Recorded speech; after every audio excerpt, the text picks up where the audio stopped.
Demography बदल रही है? क्या झारखंड में हिंदुओं की संख्या तेजी से घर कर रही है? क्या असम में मुस्लिम आबादी तेजी से बढ़ रही है? ऐसे कई सवाल हैं जो चुनाव से पहले छाए हुए थे। अब डेमोग्राफी चेंज वाली लिस्ट में मुंबई का नाम भी जुड़ गया है।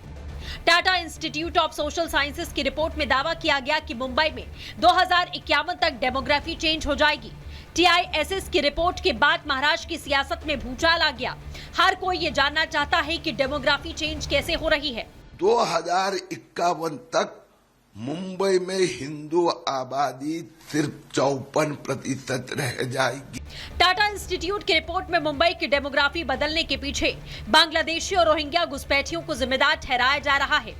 TISS ने बताया कि मुंबई में 1961 तक हिंदू आबादी 88% थी, जबकि मुस्लिम आबादी 62%।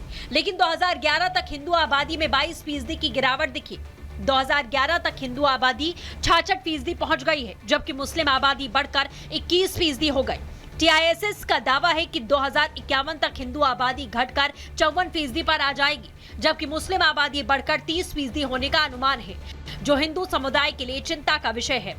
Tata institute of social sciences ने जो रिसर्च पेपर दिया है वो चौंकाने वाली बात है और बहुत एक गंभीर बात है, क्योंकि ऐसे अगर आंकड़े मुसलमानों के बढ़ते रहे, आज आपने देखा है कि जो ऑल इंडिया उलेमा बोर्ड है उन्होंने महाविकास आघाड़ी को उनके समर्थन के लिए एक फतवा जाहिर कर दिया है।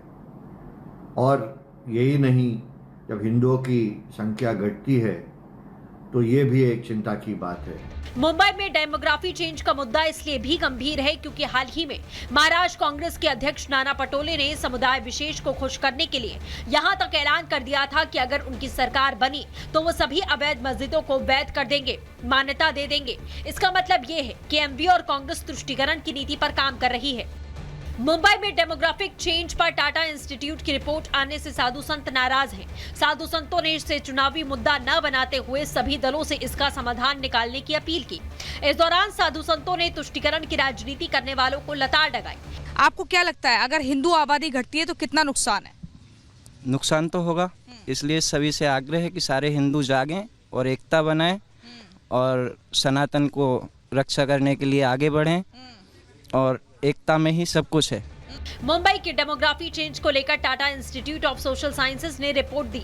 उसने महाराष्ट्र चुनाव की दशा और दिशा ही बदल कर रख दी। लेकिन सवाल यह है कि क्या देश में सच